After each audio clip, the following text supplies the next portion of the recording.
நண்பர்களுக்கு வணக்கம். நண்பர்களே, இன்று நாம் காண இருக்கின்ற காணொளியானது இந்தியாவிற்கும் மொரீஷியஸிற்கும் இடையே உள்ள அந்த உறவு நிலை எப்பேற்பட்டது என்பதை நாம் பார்க்க இருக்கின்றோம். நண்பர்களே, 70% இந்திய வம்சாவளியினர் தான் மொரீஷியஸ் நாட்டில் இருக்கிறாங்க. அதனால இது ஒரு குட்டி இந்தியா அப்படின்னு இந்த மொரீஷியஸை சொல்றாங்க. சரிங்களா? சரிங்க. அப்போ 70% இந்திய வம்சாவளி மக்கள்னா அப்ப அந்த பாரம்பரியம், கலாச்சாரம் எல்லாமே ஏறக்குறைய இந்தியாவை ஒத்து போகக்கூடிய சூழ்நிலையில் உள்ளது. சரிங்களா? சரி.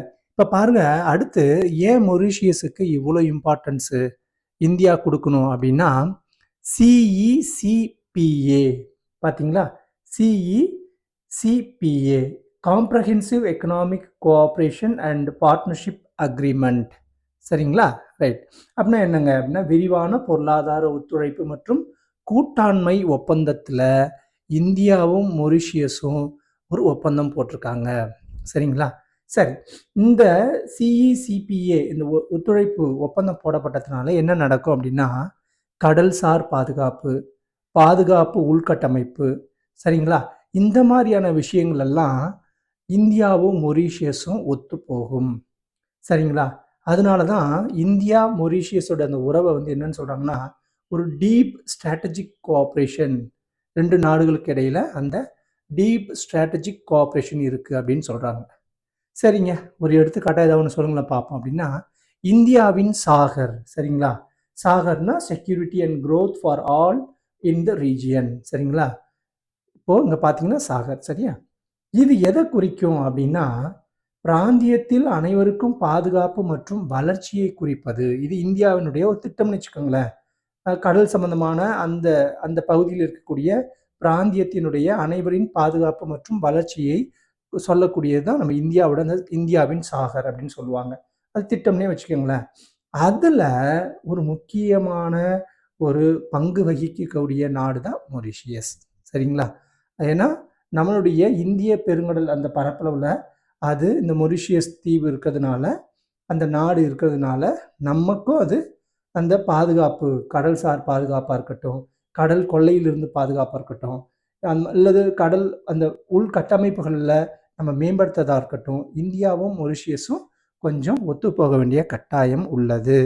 அதனால தான் டீப் ஸ்ட்ராட்டஜிக் கோஆப்ரேஷன் கொண்ட நாடுகள் அப்படின்னு சொல்றாங்க. சரிங்களா? சரி, ஓகேங்க. இப்போ இந்தியாவும் மொரீஷியஸும் வர்த்தகத்தில் ஏதாவது ஒரு இம்பார்ட்டன்ஸ் இருக்குங்களா அப்படின்னு பார்த்தீங்கன்னா, இந்தியா பார்த்தீங்கன்னா 676 மில்லியன் டாலர் ஏற்றுமதி செய்கிறது மொரீஷியஸ் நாட்டுக்கு. அப்போ கண்டிப்பாக மொரீஷியஸும் நம்ம நாட்டுக்கு ஏதாவது ஏற்றுமதி பண்ணும் பார்த்தீங்களா?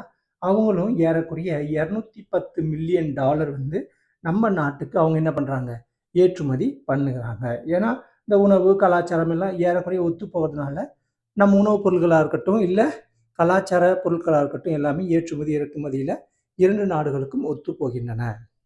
சரி நண்பர்களே, இப்போ இந்த இந்தியாவின் சாகருக்கு இது மிகப்பெரிய உதவியா இருக்கு அப்படின்னு நம்ம சொல்றோம். ஒரு முக்கியமான பங்கு வகிக்குது அப்படின்னு நம்ம சொல்றோம். சரி, அப்போ இந்தியாவும் மொரீஷியஸும் ஒரு பொருளாதார வர்த்தக கூட்டாளி நாடுகள் என்று சொன்னால் அது மிகையாகாது. சரிங்களா? சரி, இப்போ அடுத்து பார்த்தீங்கன்னா சாகோஸ் ஒப்பந்தம் அப்படின்னு ஒன்று இருக்கு பாருங்களேன். அது வேற ஒன்றும் இல்லைங்க.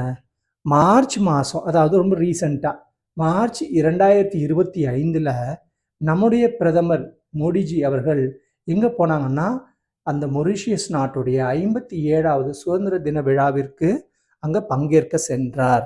சரிங்களா? அப்போ அவர் பங்கேற்றுட்டு சுற்றுப்பயணம் மேற்கொண்டுட்டு வந்தார். சரிங்களா? ஏன்னா நம்ம 2 நாடுகளுடைய அந்த ஒத்துழைப்பு மிக மிக முக்கியம் என்பதனால் அவர் அங்கு சென்றார்.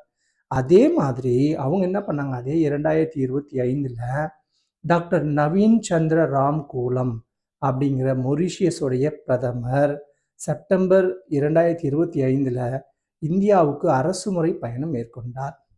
அப்போ வந்தப்பதாங்க இந்த சாகோஸ் ஒப்பந்தம் ஏற்பட்டது. அந்த சாகோஸ் அப்படின்னா அது ஒரு தீவு கூட்டம். சரிங்களா? சரி, அங்கே என்னன்னு பார்க்கலாம்.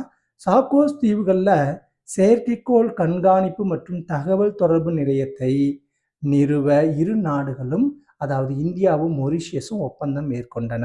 மிக முக்கியமான ஒப்பந்தங்க அது. சரிங்களா? ரைட். அப்போ இந்த மாதிரி இருக்கும் பொழுது 2 நாடுகளுக்கு இடையான உறவு அந்த வர்த்தக உறவா இருக்கட்டும், பொருளாதார உறவா இருக்கட்டும், இந்த தீவுகள்ல சாகோஸ் ஒப்பந்தமா இருக்கட்டும், எல்லாமே ரொம்ப முக்கியம் வாய்ந்தது. சரி நண்பர்களே, இப்ப பாருங்க யுபிஐ அண்ட் ரூபே அப்படின்னு போட்டிருக்கோம். யுபிஐன்னா உங்க எல்லாருக்கும் தெரியும். Unified payment interface. அந்த பண பரிவர்த்தனையை நமக்கு எளிதாக்கக்கூடிய ஒரு அமைப்பு. சரிங்களா? ரூபே அப்படின்றது முதல் உள்நாட்டு உலகளாவிய அட்டை கட்டண வலையமைப்பு இந்தியாவில். சரிங்களா? அந்த ரூபே அப்படின்றது. இந்த இரண்டையும் என்ன பண்ணாங்கன்னா 2024ஆம் ஆண்டு மொரிஷியஸ் நாட்டில் அதை அறிமுகம் செய்தார்கள். அப்ப என்ன அர்த்தம்? இரு நாட்டு கரன்சியிலும் வர்த்தகங்கள் அங்க மேற்கொள்ள இரண்டு நாடுகளும் ஒப்பந்தங்கள் மேற்கொண்டன. சரிங்களா? ரைட். அடுத்து பாருங்க, டேமரிண்ட் அருவி 17.5 மெகாவாட், 17.5 மெகாவாட் அதை உற்பத்தி செய்வதற்கு மிதக்கும் சூரிய மின்சக்தி. சரிங்களா? அந்த டேமரிண்ட் அருவி பகுதியில் 17.5 மெகாவாட் மின் உற்பத்தி செய்வதற்கு மிதக்கும் சூரிய மின்சக்தி அமைப்புக்கு இந்தியா என்ன பண்ணுச்சுன்னா ஆதரவு தெரிவிக்குது. அந்த நாட்டுக்கு நம்ம இந்தியா இந்த இவ்வளவு மெகாவாட் உற்பத்தி செய்வதற்கு நம்ம நாடு ஆதரவு தெரிவிக்கிறது, அதாவது நிதி உதவி செய்யுதுன்னு அர்த்தம். சரிங்களா? அடுத்து பாருங்க, ஐஐடி சென்னை, இந்திய தோட்ட மேலாண்மை பெங்களூரு, இந்த இரண்டு நிறுவனங்களோடு கல்வி நிறுவனங்களோடு மொரிஷியஸ் நாட்டின் பல்கலைக்கழகங்கள் நிறைய ஒப்பந்தங்கள் போட்டுக்கொண்டன. சரிங்களா? சரி, அப்போ அடுத்து பாருங்க, ரூபாய் 6011 கோடி சிறப்பு நிதி தொகுப்பு இந்தியா கொடுத்துச்சு. யாருக்கு? மொரிஷியஸ் நாட்டுக்கு கொடுக்குது. ஏன் இந்த சிறப்பு நிதி தொகுப்புலாம் கொடுக்குறாங்க அப்படின்னு பார்த்தீங்கன்னா, அந்த நாடு நம்ம நாட்டை விட அந்த அளவுக்கு ரொம்ப பெரிய ஒரு நல்ல வளர்ந்த நாடாக இல்லை. சரிங்களா? நமக்கு அதோட உறவுகள் வந்து ரொம்ப ரொம்ப முக்கியம். அதனால இந்த சிறப்பு நிதி தொகுப்பெல்லாம் கொடுக்கும்போது தான் அந்த நாட்டில் நம்ம நாடு என்னென்ன இம்ப்ளிமெண்ட் பண்ணிருக்கு தெரியுங்களா? மெட்ரோ எக்ஸ்பிரஸ், உச்சநீதிமன்ற கட்டடம், அப்புறம் வந்து சமூக வீட்டு வசதி போன்ற இந்த மாதிரி சிறப்பு நிதி தொகுப்பு கொடுத்து அந்த நாட்டினுடைய உள்கட்டமைப்புகளுக்கு மிகவும் உதவியாக இந்தியா இருக்கும். சரிங்களா? ரைட். சரி நண்பர்களே, இப்போ இந்த சாகோஸ் ஒப்பந்தம் அப்படின்னு நம்ம பார்த்தோம். சரிங்களா? இந்த சாகோஸ் தீவு கூட்டம்ன்றது இந்திய பெருங்கடலில் அமைந்துள்ள ஏறக்குறைய 55க்கும் மேற்பட்ட பவளத்தீவுகள் இருக்கக்கூடிய ஒரு தீவு கூட்டம்.